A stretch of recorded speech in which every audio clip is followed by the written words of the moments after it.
हे महाराज सुग्रीव जी, कुछ पता चला? प्रभु, मैं तो बहुत ही चिंतित था, क्योंकि जो दल पूर्वी, पश्चिमी, उत्तरी दिशा की ओर गया था, वह दल निराश होकर के लौट आया था। मैं इसी चिंता में था कि मैं आपको कौन सा मुंह दिखाऊंगा। तभी कुछ दूतों से यह समाचार ज्ञात हुआ कि जो दल हमारे भतीजे युवराज अंगद की अध्यक्षता में दक्षिण दिशा की ओर गया था, वे सब मधुबन के फल को खा रहे हैं।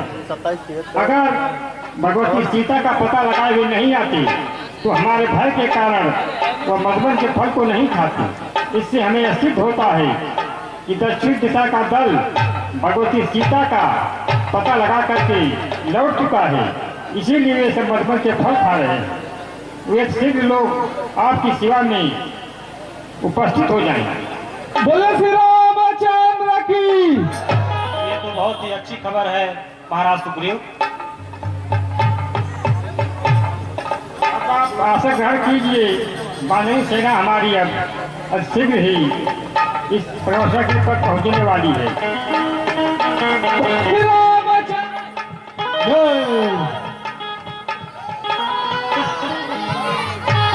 श्री रामचंद्र की। जय श्री राम, जय श्री राम।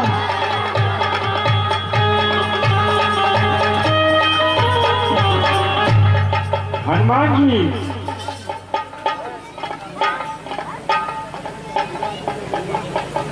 जी महाराज, आप लोगों की विजय यात्रा से हम बहुत प्रसन्न हैं। आपने जो जो भी काम लंका में करके हमारा जो सम्मान बढ़ाया है, उसके लिए हम आपको धन्यवाद देते हैं। अब आप श्री रामचंद्र जी को देवी सीता का सब समाचार बता दीजिए, ताकि हम लोग आगे के कार्यक्रम की योजना बनाएं। इसके आगे क्या करना चाहिए, लंका का सब समाचार ज्ञात हो जाने के पश्चात हम लोग लंका की ओर चलने की तैयारी करेंगे। हे प्रभु, मेरे यहाँ से लंका जाने के पश्चात वहां पे मेरी मुलाकात आपके परम भक्त श्री विभीषण जी से हुई, जिन्होंने मुझे माता सीता का पता बताया।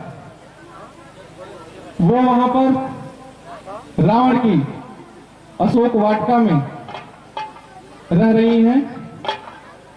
मैंने उनको आपका सब हाल बताया और उन्होंने मुझसे विनती की कि श्री रघुवर जी से कह दीजिएगा कि अब और इंतजार नहीं हो रहा है। मैं अगर 2 मास के भीतर वो मुझे यहां से नहीं ले जाएंगे तो शायद मेरे प्राण न बच पाए।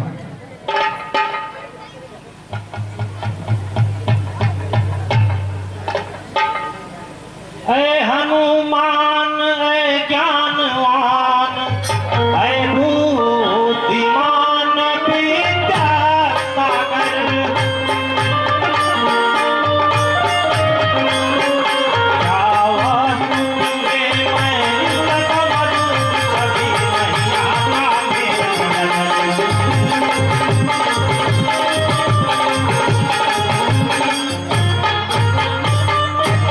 जब तक आसमा जमी यहाँ कायम दुनिया दरम्यान रहे, कायम दुनिया दरम्यान रहे।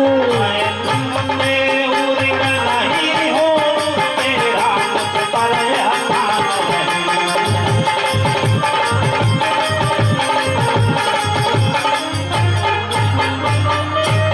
धिक धिक है मेरे जीने पर, धिकार है मुख दिखलाने पर, धिकार है मुख दिखलाने पर, धिक धिक ये पौर सरोज भरा, धिक है ये भक्त उठाने पर।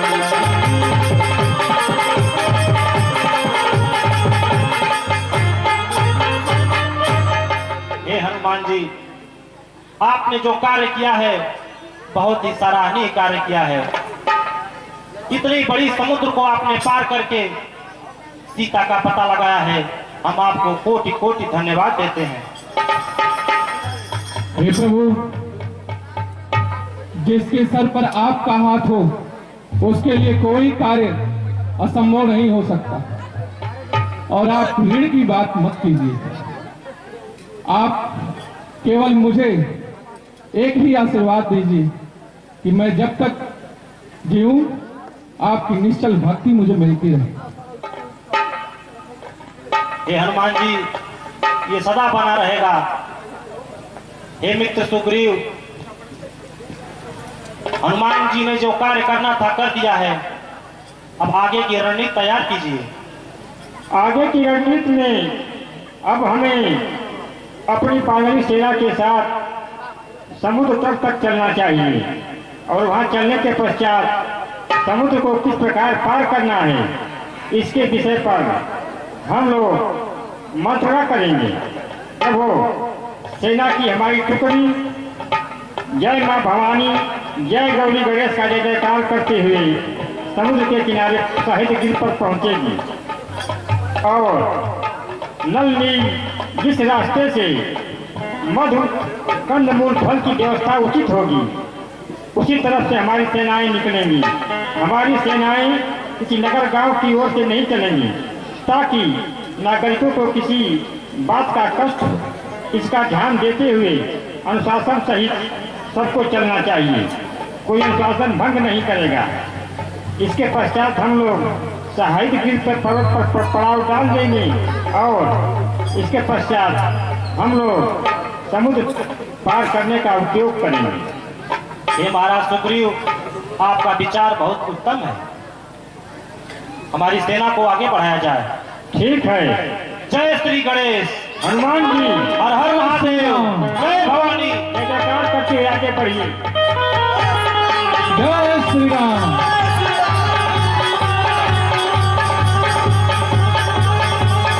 जय मां भवानी।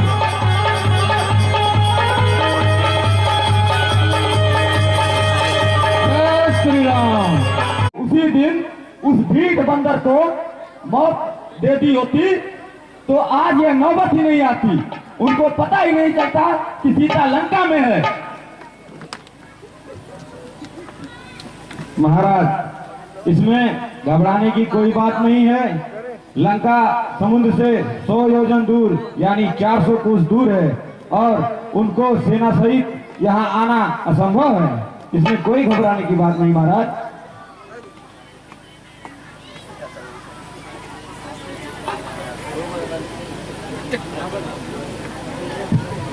सेनापति कंपन, कम से कम आप तो ऐसी बातें न करें। हमें स्वयं पता है कि राम का पराक्रम कैसा था। पूरे जनस्थान से केवल आप और शूर्पणखा ही जान बचाकर भाग पाए थे। हे महाराज, हमें ये भी नहीं भूलना चाहिए कि शत्रु का एक दूत हनुमान जो 100 योजन समुद्र लांघ कर आया था। इससे यह प्रतीत होता है कि अब हमारी लंका नगरी दुर्गम नहीं रही और उस अकेले वानर ने सारे राक्षस कुल को जला डाला और हमारे नगर के शूरवीर महावीर नगर के रक्षक देखते ही रह गए।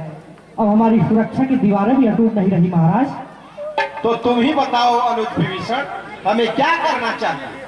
हे महाराज, श्री रामचंद्र जी ने विभीषण, हमने कई बार ऐसा आदेश दिया है कि राम को श्री लगाकर संबोधित मत करो।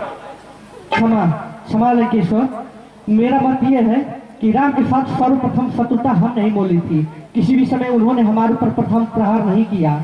सर्वप्रथम बहन शूर्पणखा ने ही जाके वहां छेड़छाड़ की और बिना विचारे खरदूषण ने उनसे शत्रुता का व्यवहार किया और इस पर सबसे बढ़कर अनीतिपूर्ण कार्य किया आपने, उनकी पत्नी का हरण कर उनके मान और मर्यादा पे प्रहार करके। विभीषण! जी हाँ महाराज, हमने ही गलती की है और हम ही अपनी गलती सुधार करके देवी सीता को सम्मान से उनके पति के पास सौंप देना चाहिए।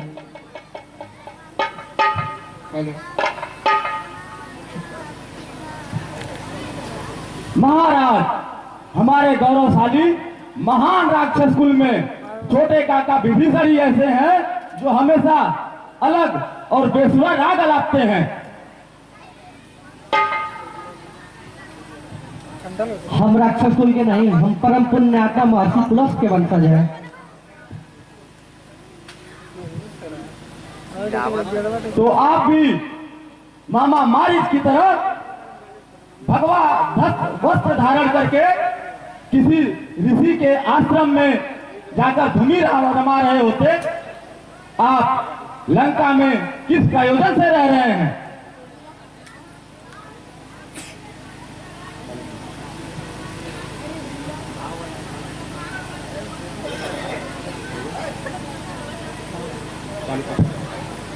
हेलो साथ मेघराज, तुम्हें अपनों से ज्येष्ठ से इस प्रकार बातें नहीं करनी चाहिए। तुम अभी एक अनुभवहीन बालक हो। बालक हूँ? देवताओं के गर्व को चूर चूर करने वाला इंद्रजीत बालक है। बड़े बड़े दैत्यों, दानवों, नागों, गंधर्वों के कुल को शोकमग्न करने वाला इंद्रजीत एक बालक है। ऐरावत हाथी के दांत को उखाड़कर देवराज इंद्र को पछाड़कर पृथ्वी पर पटकने वाला इंद्रजीत एक अनुभवहीन बालक है। पिताश्री, आप उन दो वनवासियों और कुछ बंदर भालुओं से भयभीत न हो। भय शब्द तो रावण के शब्दकोश में है ही नहीं। फिर और नर और बानर हमारा क्या बिगाड़ सकते हैं? हे महाराज, मैं आपको पिता समान आदर करता हूँ। आप केवल राजा ही नहीं, मेरे ज्येष्ठ भ्राता भी हैं। जिसे साधारण नर वनवासी कहकर उपेक्षा कर रहे हैं, उनकी शौर्य की गाथाएं मत भूलिए। किस प्रकार विराट कवट और विराट खर, दूषण, तीसरा जगत का सबसे बलवान बाली भी उनके बाणों के निशानों से यमलोक सिधार गए। हे महाराज, मैं आपके सामने समस्त विश्वावर्ष की हित की ही बात समझा रहा हूँ।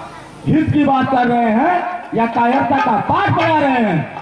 मैं धर्म तथा नीति का मार्ग पसंद कर रहा हूँ इंद्रजीत। गलत राह देकर पथ भ्रष्ट करने वाले उन चाटुकार मंत्रियों से सावधान करना चाहता हूँ। जिस राजा के ऐसे मंत्री वैद्य और गुरु हो, जो मुख पर अप्रशंसा से डरते हैं और मुख पर मीठी मीठी बातें करते हैं, ऐसे राजा का राज, धर्म और शरीर तीनों ही नष्ट हो जाता है।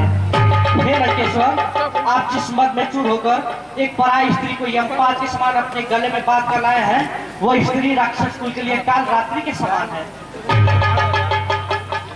विभीषण, यदि तेरे सिवा इस प्रकार का प्रलाप किसी और ने किया होता तो उसका सर फट से अलग हो गया होता। क्षमा लंकेश्वर, इस प्रकार विचार विमर्श में आपको प्रकोप शोभा नहीं देता। हे वेदवक्ता, तनि विवेक से काम लीजिए। जिस स्त्री का हरण उसका इच्छा के विरुद्ध पापित बल से जोर में किया जाए, ऐसी नारी विषपूजी पैनी कटार के समान होती है। हे महाराज, मैं आपसे हाथ जोड़कर प्रार्थना करता हूँ कि देवी सीता सम्मान से उनके पति के पास सौंप दीजिए। इससे आपका मान घटेगा नहीं, बल्कि तीनों लोक में सुयश फैलेगा। मान घटेगा नहीं, मान बढ़ने की बात कर रहे हो। अरे जहां वीर पुरुषों की सभा होगी वहां लोग मुझे कायर कहेंगे। जब वीर पुरुष एक बार अपना कदम आगे बढ़ा लेता है तो उसका कदम पीछे हटाने से वीरता को दाग लगता है। परंतु नीति शक्तिहीन पुरुषों का भुना हुआ उपचार है, जिसके चक्कर में वीर पुरुष कभी नहीं फंसता है। नहीं भ्राते नहीं, ये अधर्म है और अधर्म कभी धर्म का स्थान नहीं ले सकता। धर्म के पास आध्यात्मिक बल है और दैवीय विधान की शक्ति है। केवल आपके सधर्म कार्य से सारे कुल का विनाश हो जाएगा। इसलिए भैया, मैं आपके चरणों में गिरकर प्रार्थना करता हूँ कि देवी सीता को सम्मान से उनके पति के पास सौंप दीजिए। अरे मूर्ख, पैर छूकर तू लंकेश्वर का सर गर्व से उठाना नहीं बल्कि गिराना चाहता है। तू बाल्यकाल से ही सदा हमारा विरोधी रहा है। तू सदा ही अपनी अलग भाई चावल की खिचड़ी सदा अलग पकाता रहा है। जा उन्हीं वनवासियों को जा करके नीति और धर्म की बातें सुना। यहाँ लंका में तेरा कोई स्थान नहीं। हे भैया, मुझे गलत मत समझिए। मैंने सदा निष्कपट और निर्दोष भाव से आपका भला ही चाहा है। इसलिए भैया, मैं आपसे फिर करता हूँ, श्री राम तीनों लोक के स्वामी हैं, उनसे वैर मोल मत दीजिए। भैया, मैं आपसे फिर चरणों में गिरकर प्रार्थना करता हूँ। कुलद्रोही, जा उन तपस्वियों को, उन भिखारियों को तू जा करके नीति और धर्म की बातें सुना। यहाँ लंका में तेरा कोई स्थान नहीं। जा। हे भैया, प्राणी का प्रथम धर्म है कि वो जब तक जिए सम्मान के साथ जिए, क्योंकि बिना सम्मान के साथ जीने से अच्छा मर जाना होता है। दूसरी तरफ किसी सम्मानित व्यक्ति को भरी सभा में ठोकरें मारकर अपमानित करना उसे प्राण दंड देने के बराबर होता है। इसलिए भैया मैं आज से आपके लिए मर गया। मैं आपके आज्ञा अनुसार आज ही लंका छोड़कर चला जाता हूँ और जाते जाते भगवान से यही दुआ करूंगा कि भगवान आपको सद्बुद्धि दे। जा, मेरी आंखों से दूर हो जा।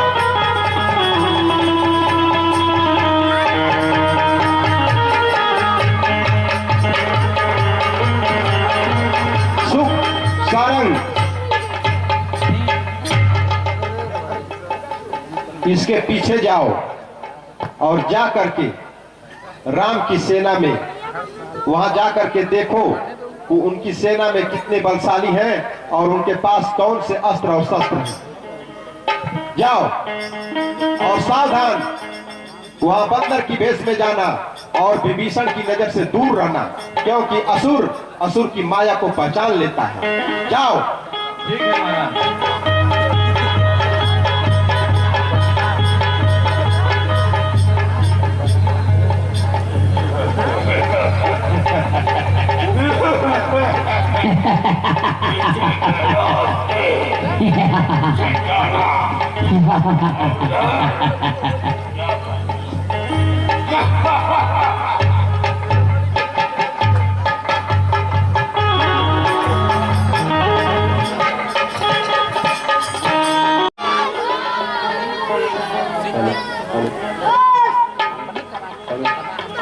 अब आप लोग यहाँ पड़ाव डाल करके कंदमूल फल जा करके जंगलों में आप लोग ग्रहण कीजिए और विश्राम कीजिए, क्योंकि अब हम लोगों का यहाँ कोई दिन तक पड़ाव निश्चित है।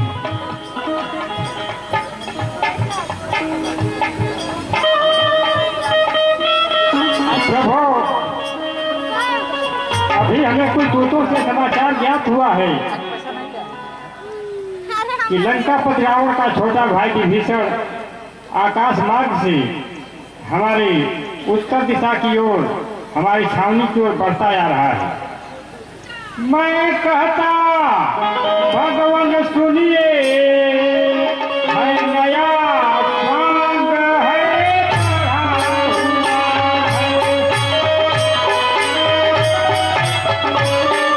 बैरी का भाई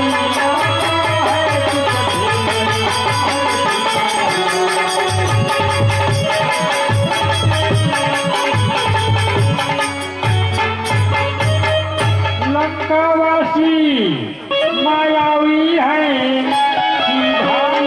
समझिए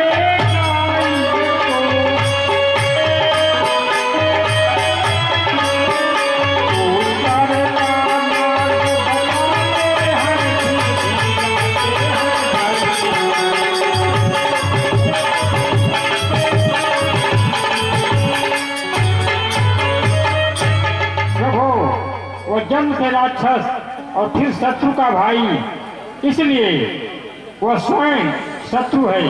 हो सकता है महाराज रावण ने उसे हमारा दूत बनाकर भेजा हो और वह हमारे दल का भेद देने के लिए आया हो। इसलिए गुप्तचर विभाग से हमें सावधान रहना चाहिए, क्योंकि गुप्तचर विभाग राजा की नींव होता है। ये भैया महाराज सुग्रीव सत्य कह रहे हैं, उसे अपने शिविर में बुलाना उचित नहीं है। अगर आपकी आज्ञा हो तो उसे बंदी बनवा लिया जाए। हो सकता है वह धोखा देने आया है। नहीं महाराज सुग्रीव, शरणागत को जो तजय हितय नहित अनुमान, अवर नर कायर पाप मय ताहि दिलो कतहान।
सुग्रीव, वो हमारी शरण में आया है, इसलिए उसे अवश्य लाइए।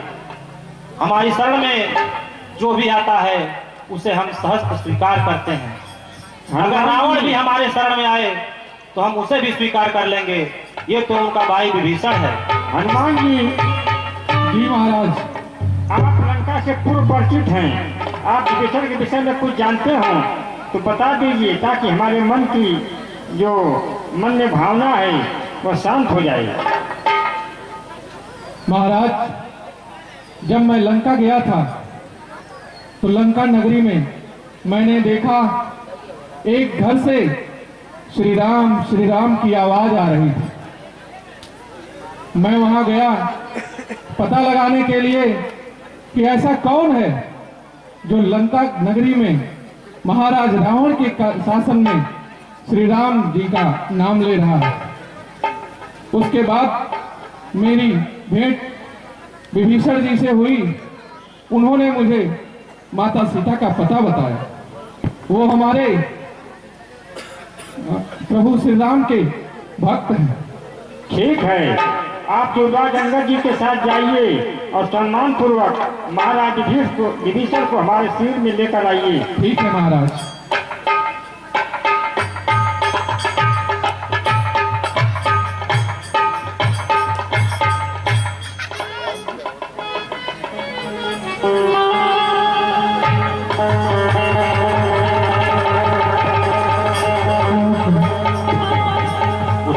विभीषण, हे प्रभु, मैं महाराज रावण का छोटा भाई विभीषण हूँ। रावण ने मुझे बड़ी सभा में ठोकरे मारकर अपमानित करके त्याग दिया। हे प्रभु, मेरा जन्म राक्षस कुल में हुआ है। मेरा शरीर तामसिक वृत्ति का है, जिसके कारण स्वभाव से मुझे पापों से लगाव रहा है। हे प्रभु, मैं आपकी शरण में आया हूँ, मुझे भर लीजिए। तुम हमारे शत्रु के गढ़ से आए हो, इसलिए हम तुम्हें अपना मित्र घोषित करते हैं। हे प्रभु, मैं तो शरणार्थी बनने आया था, आप मुझे मित्र की उपाधि दे दी। मैं इसके पात्र नहीं था। आप इसी के पात्र हैं लंकेश। हे महाराज, लंकेश तो इस समय महाराज रावण है। आपने एक शरणार्थी को लंकेश की उपाधि कैसे दे दी? हे विभीषण, वो तो कुछ क्षण के लिए अब लंकेश रह गया है। यद्यपि दरकार नहीं तुमको, फिर भी तुमको मैं देता हूँ। लंका नगरी का राज्य में तो उपहार में तुमको देता हूँ।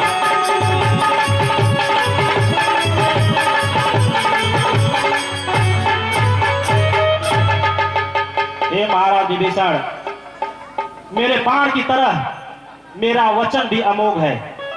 मैं आपको आज लंका का राजा घोषित करता हूं।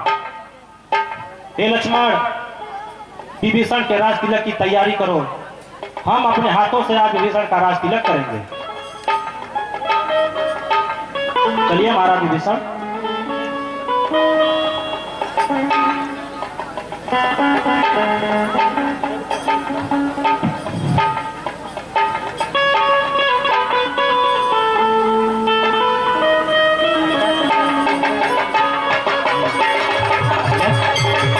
महाराज विभीषण की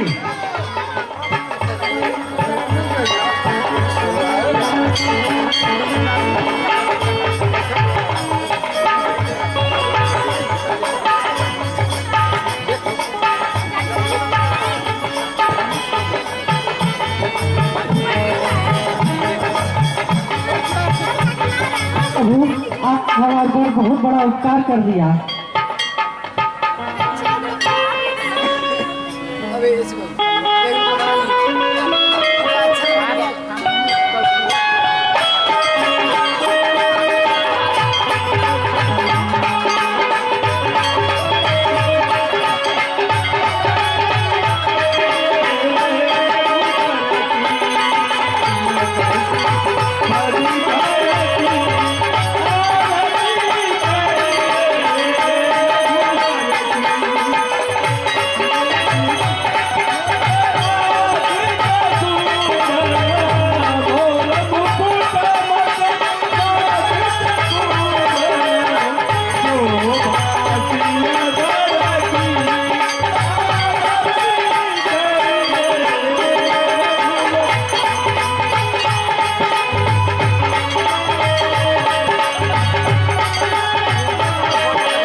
10 हमारे दल का भेद लेने आए हैं, इनको पकड़कर कैद कर लीजिए।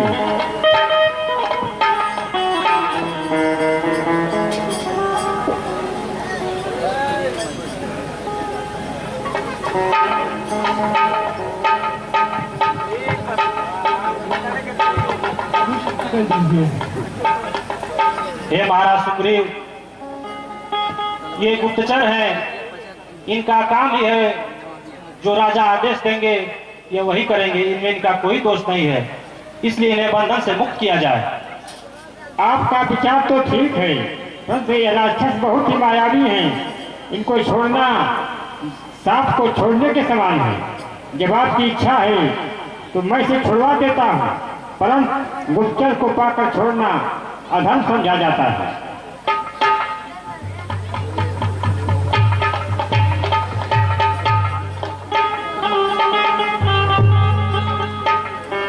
प्रभु, अब हमें समुद्र के उस पार चलने के लिए मंत्रणा करनी चाहिए, इसके विषय में हमें क्या किया जाए? हाँ महाराज सुग्रीव, अब हमारी सेना के सामने सबसे बड़ी चुनौती है इस समुद्र को पार करना। हे महाराज विभीषण, आप लोग तो मायावी विद्या जानते हैं, भूतकाल साक्षी है, इक्ष्वाकुश सदा हितकारी बनकर कुछ न कुछ देते रहे हैं, परंतु कभी किसी से कुछ मांगा नहीं। आज राम ने पहली बार किसी से कुछ मांगा है, परंतु इस हट ने अपना सिर्फ अहंकार और अपना हट देकर घोर गर्जन सुनाया है। लक्ष्मण, मेरा धनुष और बाण लाओ। यहाँ पर संपूर्ण चराचर जीव और देवी देवता इस बात के साक्षी हैं कि मेरे पास संपूर्ण समुद्र को सुखा देने की शक्ति होने के बावजूद हमने इसका मान रखा, परंतु इस हट ने मेरा अपमान किया है। मैं आज इस बाण से इस पूरे समुद्र को सोख दूंगा और यहाँ पर सिर्फ रेत और बालू दिखाई देगी, जिससे मेरी सेना आगे बढ़ेगी। आज तक संसार ने राम का कृपा देखा है, कोप नहीं देखा। आज संसार राम का क्रोध भी देखेगा। ओम ब्रह्म देवाय नमः।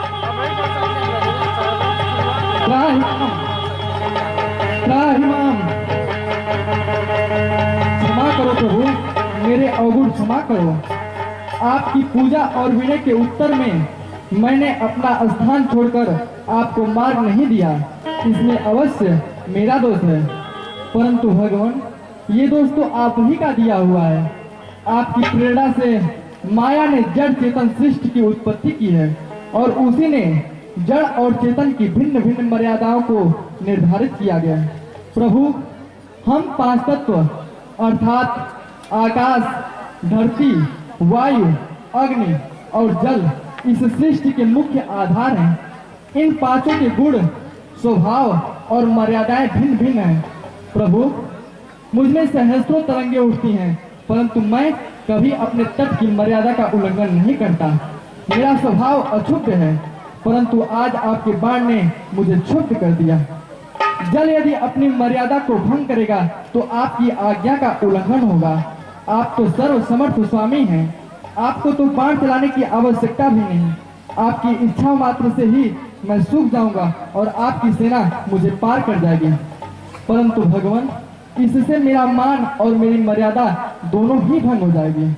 प्रभु, 5 तत्वों में से यदि एक का भी इस प्रकार गुण स्वभाव बदलकर उसकी मर्यादा भंग कर दी जाएगी तो सृष्टि के संतुलन में विकार उत्पन्न हो जाएगा, जिससे इस धरती पर विस्फोट हो जाएगा।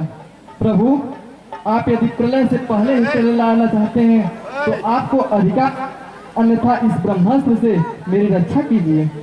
स्वामी, मैं एक सेवक की भांति आपके शरण में आया हूँ, जैसा उचित समझे आज्ञा दें, मैं वही करूँगा। मुझे क्षमा करो अथवा मुझे काट दो। हमें आपकी बात से संतोष हुआ। हे समुद्र देवता, हम आपकी मर्यादा को भंग नहीं करेंगे, परंतु हमें ऐसा उपाय बताइए कि जिससे मेरी सेना समुद्र के उस पार पहुंच जाए। नाथ, इसका उपाय तो बहुत सरल है। आपके सेनापतियों में नल नील नाम के 2 भाई हैं।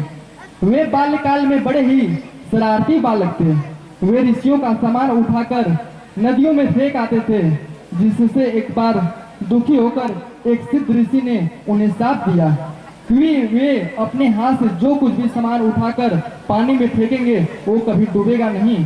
आज वही श्राप आपके काम आएगा। नल विश्वकर्मा का औरस पुत्र है, उसे सिर्फ कला भी आती है। अगर ये दोनों भाई जल में पत्थर डालकर समुद्र के ऊपर सेतु बांधने का कार्य करें तो यहाँ से लंका तक एक ऐसा सेतु तैयार हो जाएगा जिसके ऊपर से आपकी सेना उस पार चली जाएगी। प्रभु, मैं आपको यह वचन देता हूँ कि इनके डाले हुए पत्थरों को और उससे निर्मित सेतु को स्वयं भी धारण करके स्वयं सेतु बंधन में इनकी सहायता करूंगा। इस प्रकार के सेतु बंधन से आपका तीनों लोकों में सुयश गाया जाएगा। हे समुद्र देवता, अब आप मेरी एक और समस्या का समाधान कीजिए। आज्ञा प्रभु। आप जानते हैं कि मेरा दिव्य वैष्णव बाण कभी वापस नहीं जाता, अतः आप हमें यह बताने की कृपा करें कि हम इसे किस दिशा में छोड़ें। प्रभु, उत्तर दिशा में ध्रुमकुल्य नाम का एक पवित्र देश है। वहाँ बड़े ही भयानक दस्यु रहते हैं जो अपने पाप कर्मों से वहाँ की पवित्रता का नाश करते हैं और मेरे जल का दुरुपयोग करते हैं। आप अपने बाण को उन्हीं पर सार्थक कीजिए। अब मुझे आज्ञा दे जनक, शिवशंकर और माँ भवानी आपको विजयी बन सिद्ध विनायक आपका सकल मनोरथ सिद्ध करें। कल्याण।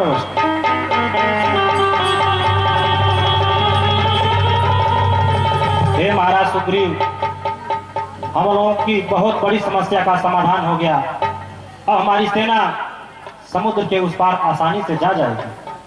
अब आप यहाँ पर सेतुपाद रामेश्वर का निर्माण कीजिए, क्योंकि महादेव जी आपके इष्ट हैं। हाँ महाराज सुग्रीव, शिवशंकर हमारे आराध्य हैं, इसलिए हम यहाँ पर एक शिवलिंग की स्थापना करेंगे। इसके पश्चात सेतुपाद का निर्माण कार्य शुरू होगा।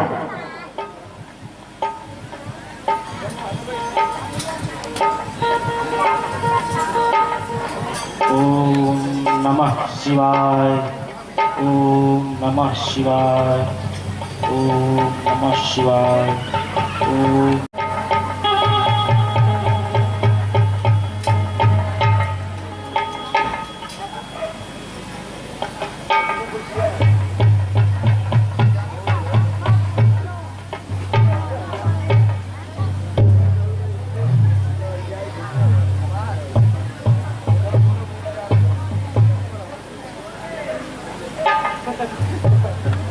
हे महाराज सुग्रीव, अब सभी लोगों को समुद्र के पार चलना चाहिए।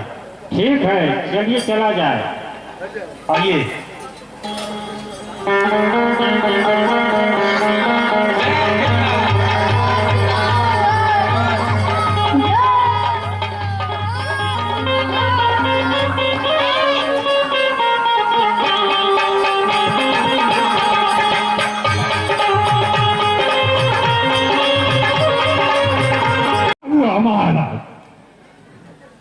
इसमें डरने की क्या जरूरत है?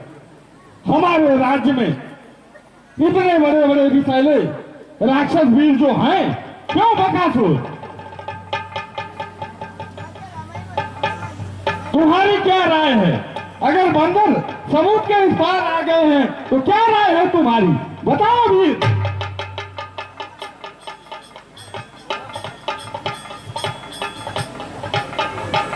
हे त्रिलोक विजयी, मैं आपको तो राय नहीं दे सकता, लेकिन आपका नाना होने के कारण और विश्वेश्वरा वंश के चित्त के बारे में कहने के लिए आप अगर आज्ञा दे तो कुछ शब्द प्रलोभन करूं।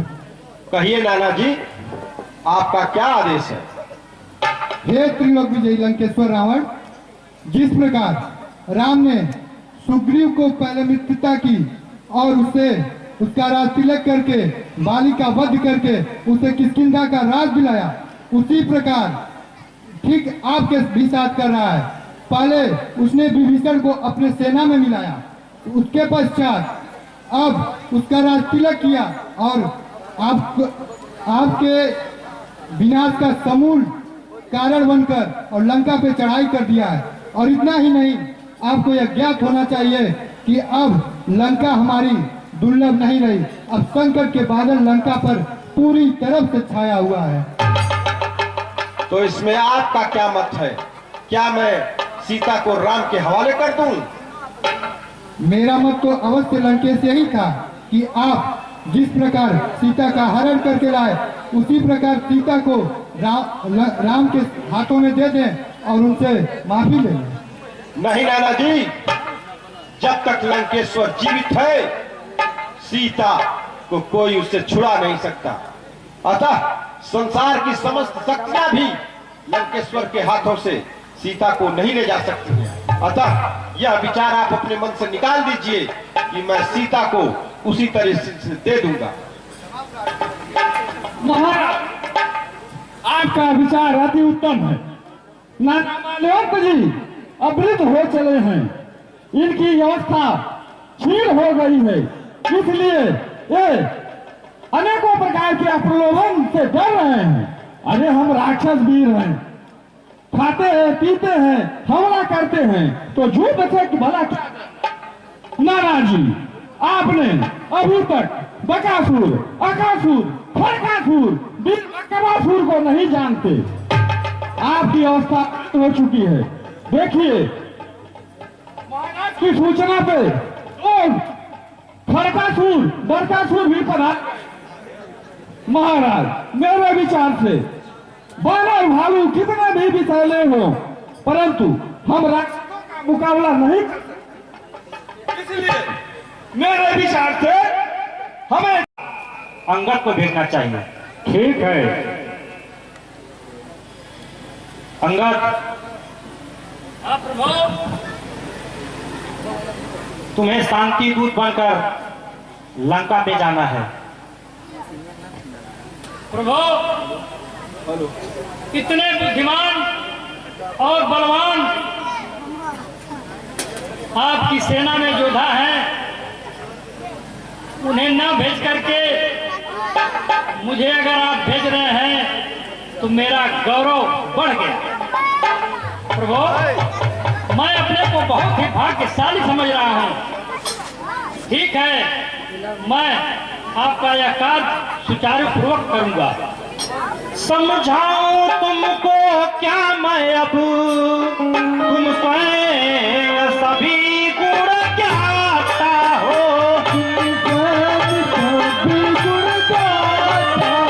मेरा कार्य करने के लिए तुम स्वयं सचित भ्राता हो।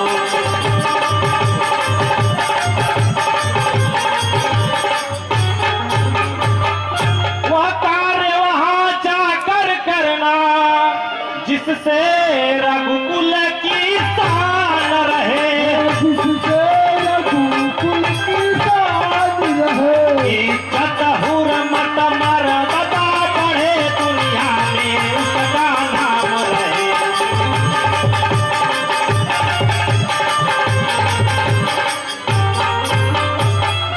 हे अंगद, तुम्हें मैं क्या समझाऊं?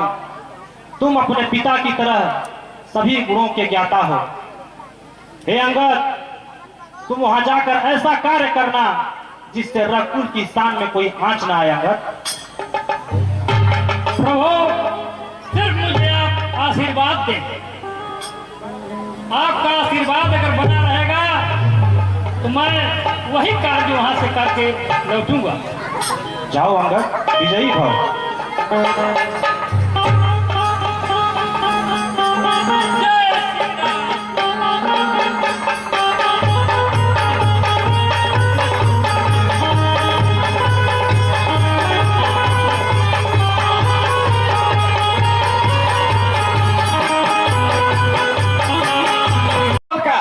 एक दूत राजभवन में आना चाहता है। क्या कहा? शत्रु का दूत और शांति दूत बनकर के आया है। जी हाँ महाराज। वाह राम, युद्ध से पहले ही डर गए। अभी तो तुमने हमारे चंद्रहास खटक की चमक को देखा ही कहां है। जाओ, भेजो उसे। जो आज्ञा महाराज।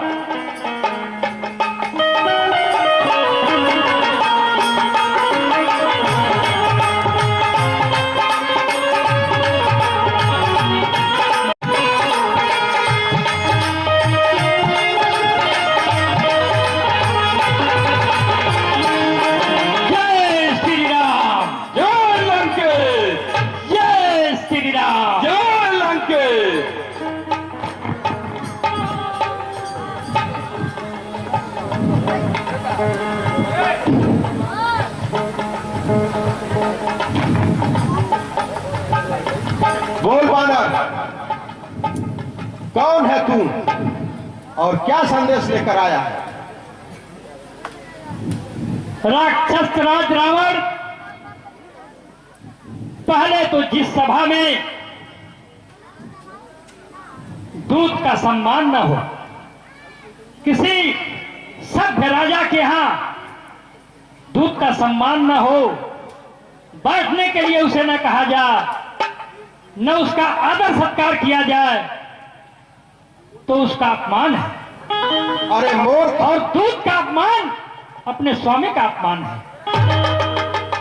इसलिए मुझे इस सभा से तो अभी इसी वक्त चला जाना चाहिए, लेकिन मैं इतना महत्वपूर्ण संदेश लेकर संधि का आया हूं कि मुझे ये बतलाना जरूरी है, क्योंकि लंका के जीवन और मरण का प्रश्न है कि मेरी संधि वार्ता पर सब निर्भर है। अरे मूर्ख! राजदूत उसे कहते हैं जिसे किसी राजा ने भेजा हो। जंगल से आए हुए दो भिखारियों के भेजे हुए दूत को राजदूत नहीं कहते हैं। क्या कहा? राजा? अरे हमारे प्रभु श्री राम तो राजाओं के राजा राजेश्वर है, वह तीनों लोगों के स्वामी हैं, और आप उन्हें कह रहे हैं कि राजा का भेजा हुआ तू? अरे वो चाहे तो सारे ब्रह्मांड को एक ही बाणों में भस्म कर सकते हैं।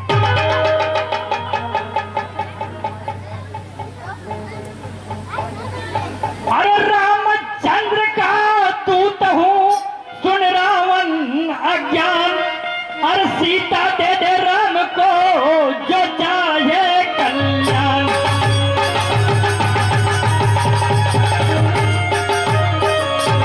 अरे लंका में तेरी आया हूं, केवल तुझको समझाने को के क्यों है मरने पर तुला हुआ जस की अपमान मिटाने पर।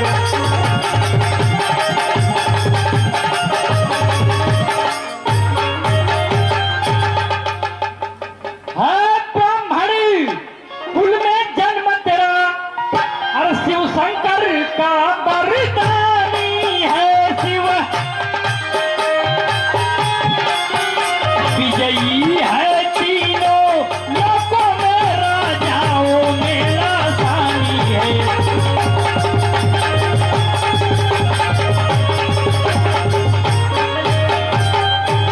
पर यह क्या तूने कर डाला, अरे जगदम्बा को क्या हरि लाए, जगदम्बा को क्या हरि लाए। ओ वीर प्रखर पंडित ज्ञानी और उनमें जरा नहीं शर्माए।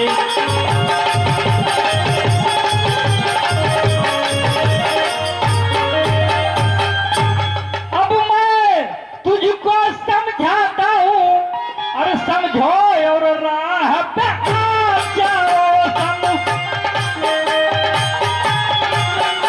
और सीता देकर संधि करो, कहता हूँ बस बतला जाओ।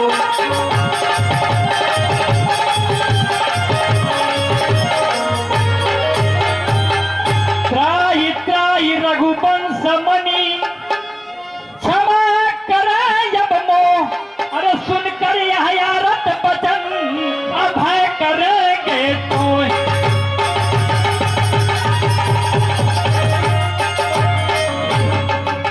निष्क्रिय रावण, मैं तेरी लंका में आया हूं जो संधि का प्रस्ताव लेकर बहुत ही महत्वपूर्ण है। हमारे प्रभु बहुत ही दयालु हैं, अभी कुछ बिगड़ा नहीं है। तुम गर्दन पर कुठारी लटका लो और दांतों में तिनका दबाए हुए सीता माता को आगे करके जाकर कहो, त्राहिमाम प्रभु मुझे क्षमा करें। तो हमारे प्रभु इतने बड़े दयालु हैं कि तुझे क्षमा कर देंगे और तेरी लंका नाश होने से बच जाएगी। क्या कहा? यदि हम दांतों में तिनका दबाए अपने परिवार और कुटुंबी जनों के साथ इतनी दूर उनके आश्रम में जाएं और उन्होंने हमें क्षमा न किया और हमें बंदी बना लिया, तो वीरों की सभा में हमारा अपयश होगा। क्या तुम इस बात का हमें विश्वास दिलाते हो?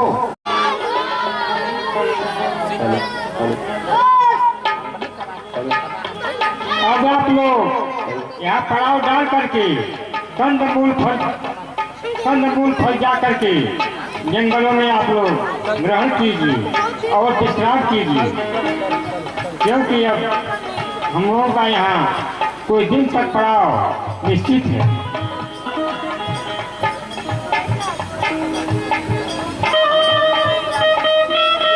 प्रभु, अभी हमें कुछ दूतों से समाचार ज्ञात हुआ है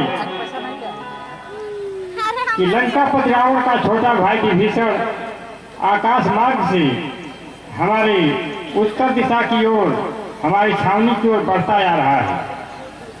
मैं कहता भगवान सुनिए, है नया स्वांग है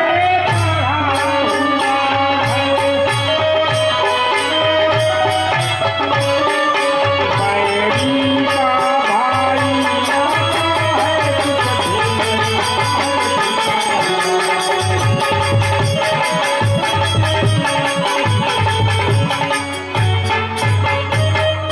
लंकावासी मायावी है, सीधान समझिए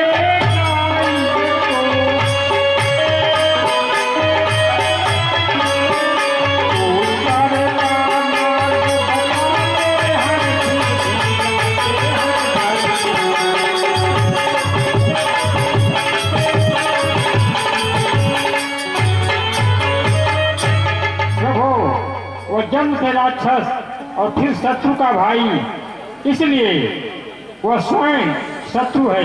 हो सकता है महाराज रावण ने उसे हमारा दूत बनाकर भेजा हो और वह हमारे दल का भेद देने के लिए आया हो। इसलिए गुप्तचर विभाग से हमें सावधान रहना चाहिए, क्योंकि गुप्तचर विभाग राजा की नींव होता है। ये भैया महाराज सुग्रीव सत्य कह रहे हैं, उसे अपने शिविर में बुलाना उचित नहीं है। अगर आपकी आज्ञा हो तो उसे बंदी बनवा लिया जाए, हो सकता है वह धोखा देने आया है। नहीं महाराज सुग्रीव, शरणागत को जो तजय हितय नहित अनुमान, अवर नर कायर पाप मय ताहि दिलो कतहान।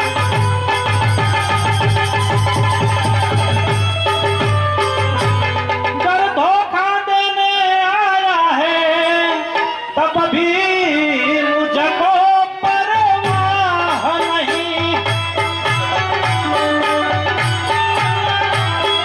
लक्ष्मण के बाणों से उसकी बच सकती है थाह नहीं।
सुग्रीव, वो हमारी शरण में आया है, इसलिए उसे अवश्य लाइए।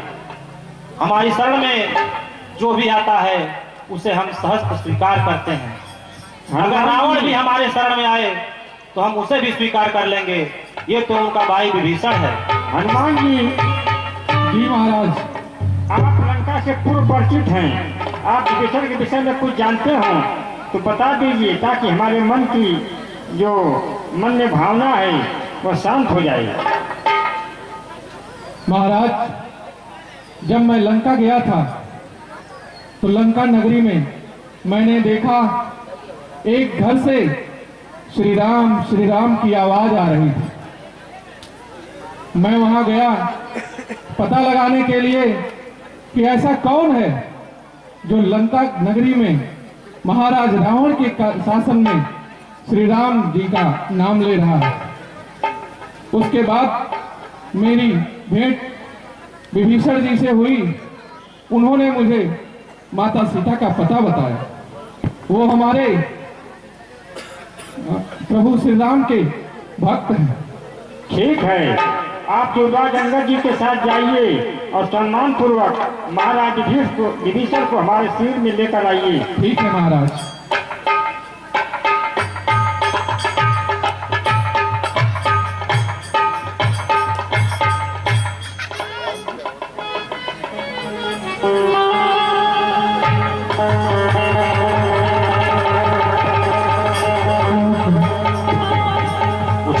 विभीषण, हे प्रभु, मैं महाराज रावण का छोटा भाई विभीषण हूँ।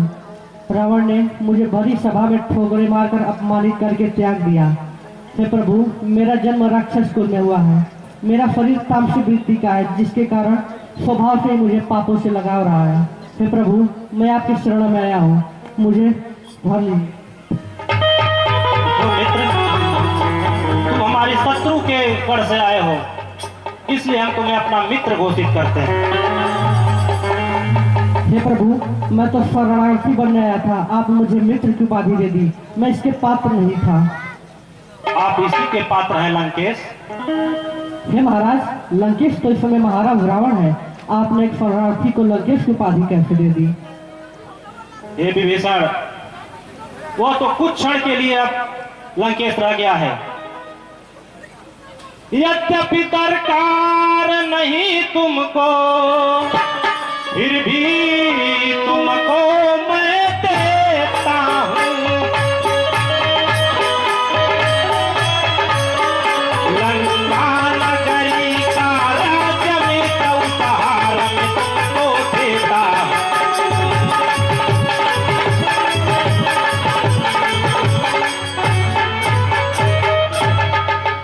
हे महाराज विभीषण, मेरे बाण की तरह मेरा वचन भी अमोघ है। मैं आपको आज लंका का राजा घोषित करता हूं। हे लक्ष्मण, विभीषण के राज तिलक की तैयारी करो। हम अपने हाथों से आज विभीषण का राज तिलक करेंगे। चलिए महाराज विभीषण।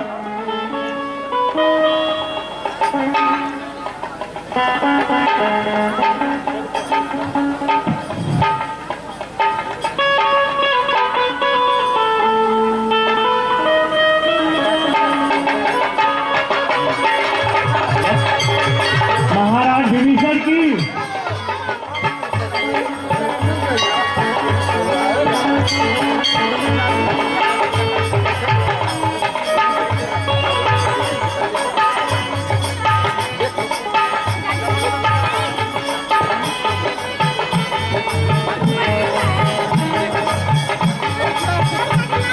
प्रभु, आप हमारे पर बहुत बड़ा उपकार कर दिया।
दो राक्षस हमारे दल का भेद लेने आए हैं, इनको पकड़कर कैद कर लीजिए।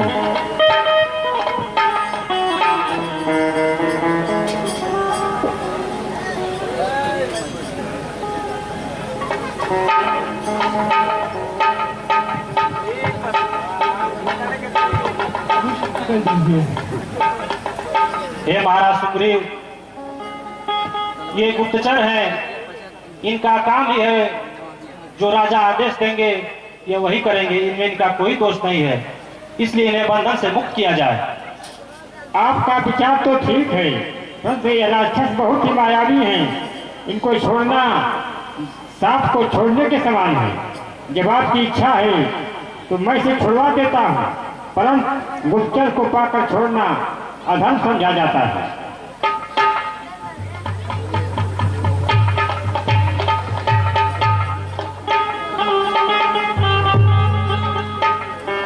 प्रभु, अब हमें समुद्र के उस पार चलने के लिए मंत्रणा करनी चाहिए।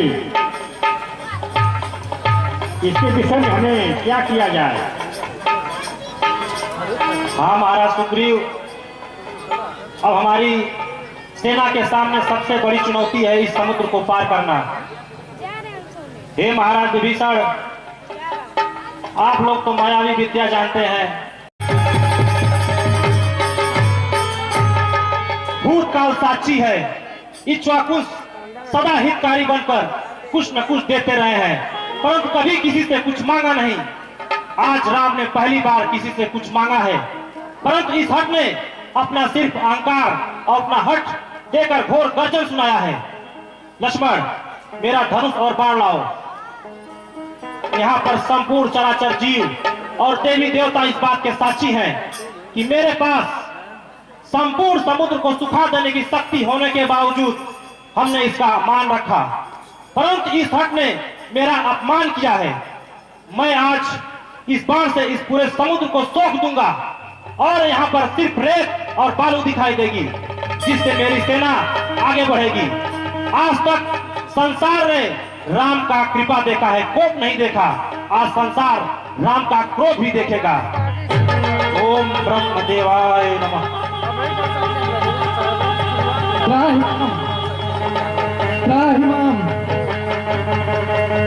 क्षमा करो प्रभु, मेरे अवगुण क्षमा करो। आपकी पूजा और विनय के उत्तर में मैंने अपना स्थान छोड़कर आपको मार्ग नहीं दिया, इसमें अवश्य मेरा दोष है। परंतु भगवान, ये दोष तो आप ही का दिया हुआ है।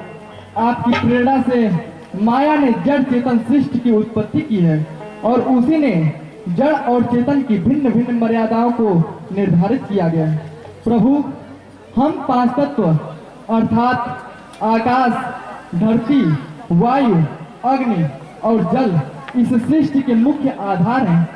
इन पांचों के गुण, स्वभाव और मर्यादाएं भिन्न भिन्न हैं। प्रभु, मुझमें सहस्त्रों तरंगे उठती हैं, परंतु मैं कभी अपने तट की मर्यादा का उल्लंघन नहीं करता। मेरा स्वभाव अक्षुब्ध है, परंतु आज आपके बाण ने मुझे क्षुब्ध कर दिया।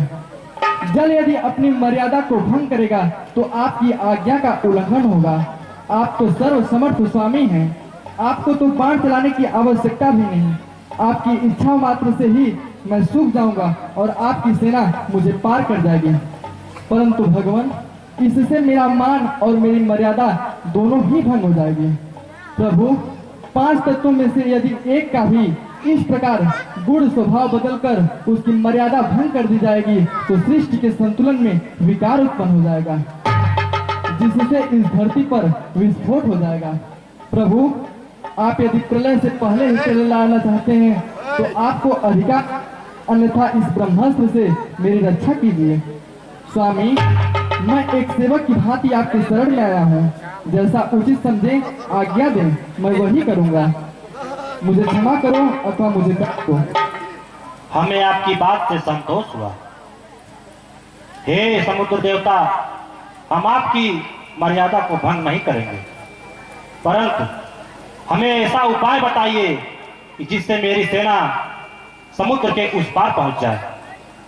नाथ, इसका उपाय तो बहुत सरल है। आपके सेनापतियों में नल नील नाम के दो भाई हैं। वे बाल्यकाल में बड़े ही शरारती बालक थे।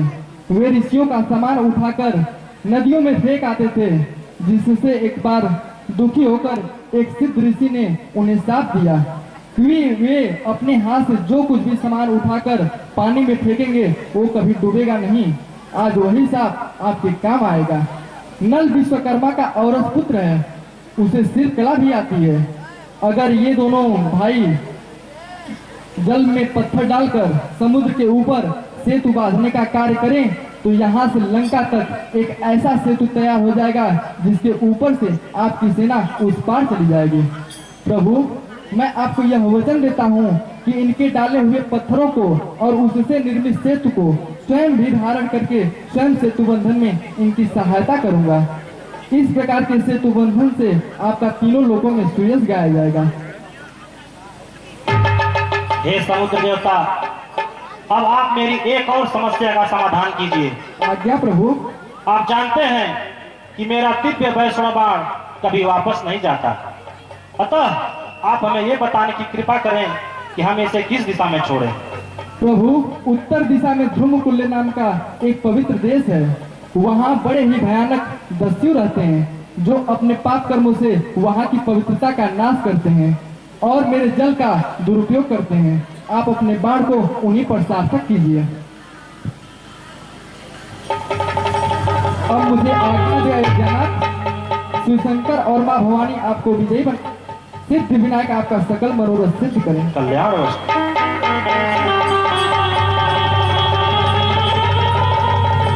हे महाराज सुग्रीव, हम लोगों की बहुत बड़ी समस्या का समाधान हो गया।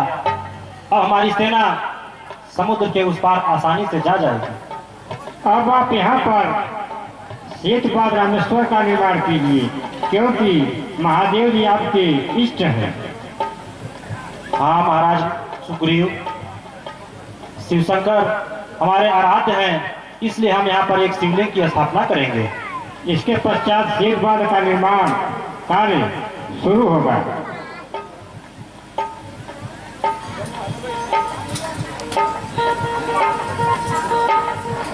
ओम नमः शिवाय, ओम नमः शिवाय, ओम नमः शिवाय, ओम।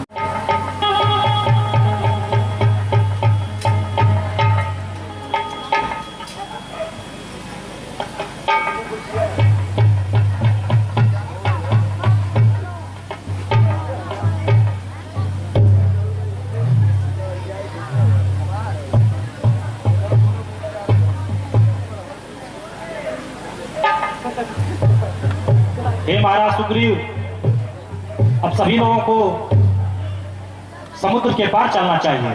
ठीक है, चलिए चला जाए। आइए।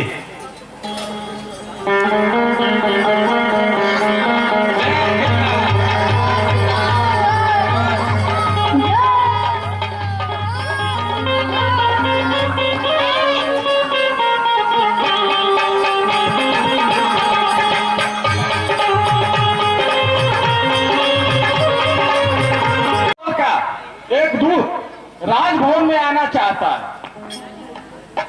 क्या कहा? शत्रु का दूत और शांति दूत बनकर के आया है। जी हाँ महाराज। वाह राम, युद्ध से पहले ही डर गए। अभी तो तुमने हमारे चंद्रहास खटक की चमक को देखा ही कहां है।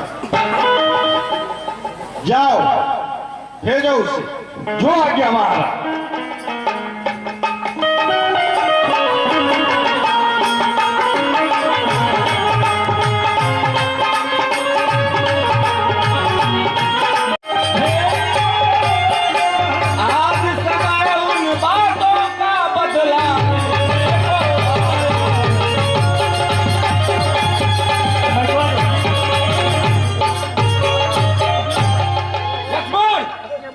भैया राम कहाँ है?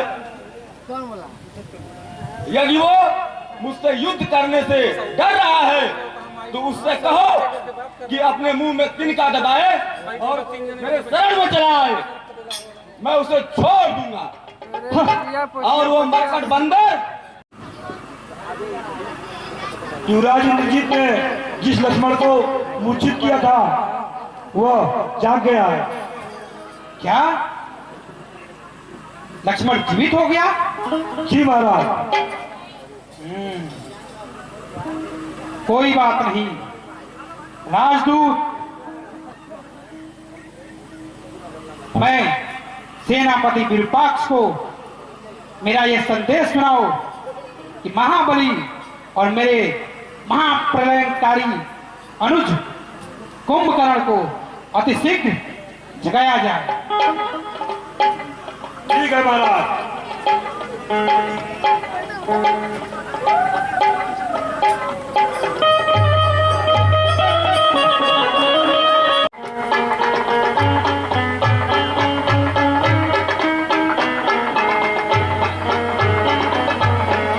विजयी हो।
रावण प्रकट हो। यशस्वी हो। कहिए पिताश्री, इतना अतिशीघ्र हमें बुलाने का क्या कारण है? लंका तो सकुशल मंगल है। वत्स रावण, इस समय लंका संकट में आ गई है। संकट में आ गई है? कैसा संकट? सुग्रीव की बानवी सेना ने लंका को घेर लिया है और हमारे समस्त योद्धाओं को मार डाला है। अतः हमने तुम्हें इस समय तुम्हारा आह्वान किया है। तुम अपनी माया की शक्ति से कुछ ऐसी युक्त करो जिससे राम और लक्ष्मण का उनका अपहरण करो और उन्हें ले जाकर अपने कुल देवी के सामने उनकी बलि दे दो, जिससे हम यह युद्ध विजयी होंगे। ऐसा मौका हमें तो पहली बार दिया पिताश्री, और इस मौके का आनंद आपको जरूर सिखाएंगे। अवश्य विजयी हो मत।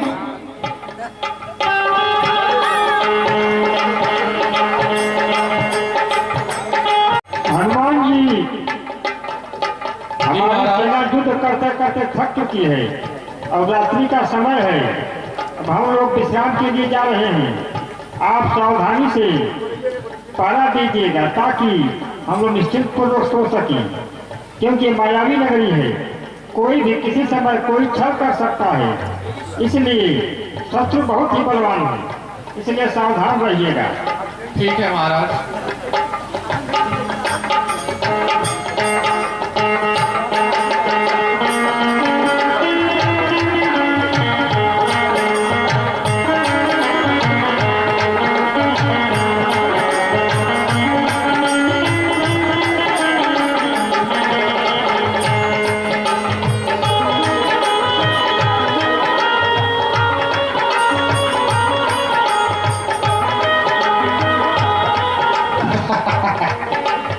यही दो वनवासी है। ओम गम गम गम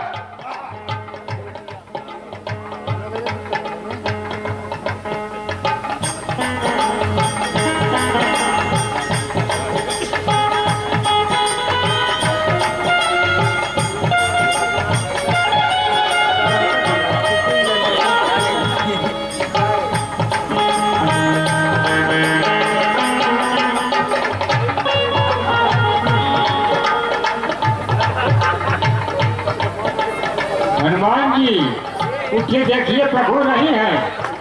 आप कैसे पहरा दे रहे थे? अरे लग रहा है विभीषण जी के वेश में किसी ने मुझे मंत्र से मूर्छित कर दिया। हमने तो आपसे पहले ही कहा था कि मायावी नगरी है, सावधान रहिएगा, कोई कुछ भी छल कर सकता है। क्षमा कीजिएगा महाराज। आप हम अनुभव कर रहे हैं कि जो ऐरावत जो है, बाल ऐरावत का बहुत ही बलवान पुत्र है।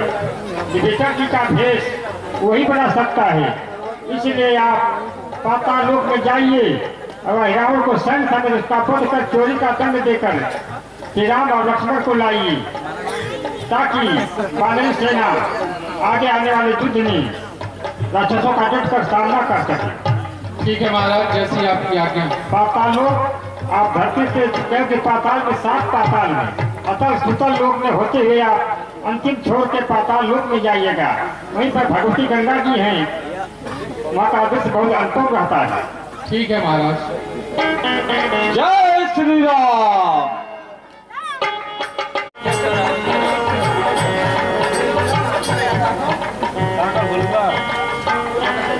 अरे मकरध्वज, तुम गेट पे खड़े होकर सावधानी पूर्वक पहरा देना। कोई भी जब तक मैं बल चढ़ा ना लूं, मेरा यह आज्ञा है कि कोई भी व्यक्ति प्रवेश अंदर न कर सके। ठीक है महाराज। अब मैं जा रहा हूं, ध्यान देना इस बात का। ठीक है।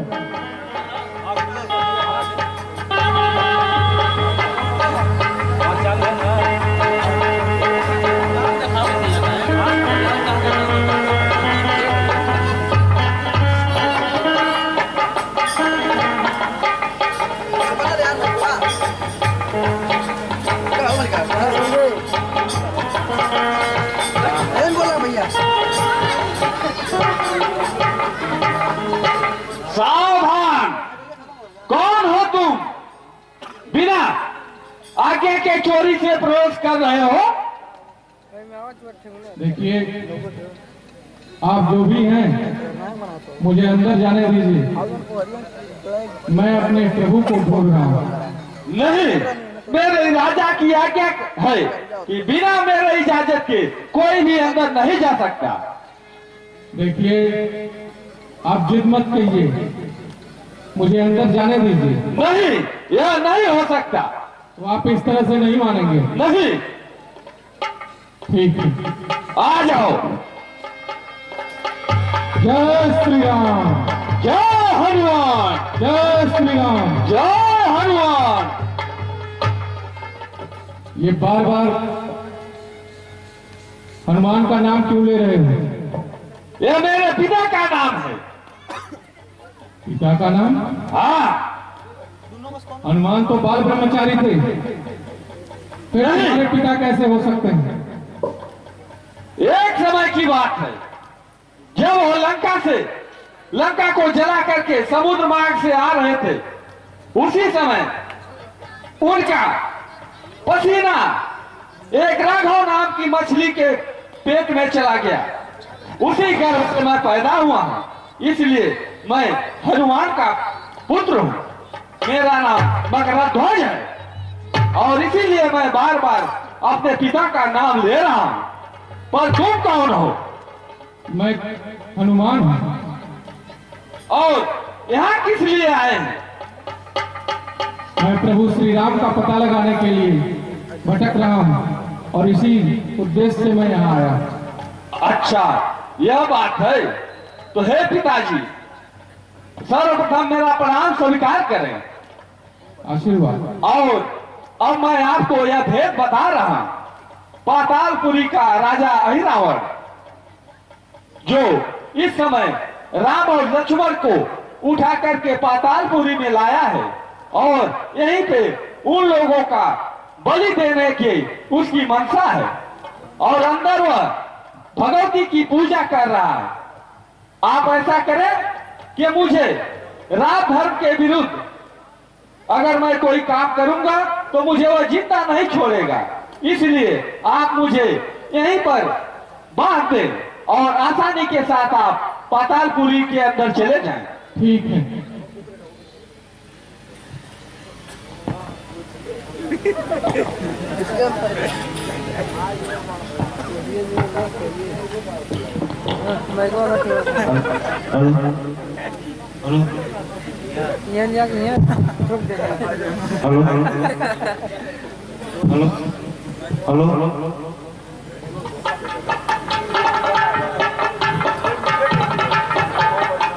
ओम ह्रां ह्रीं ह्रां स्वाहा। ओम ह्रां ह्रीं ह्रां स्वाहा। ओम बलिदेव्यो देवां स्वाहा।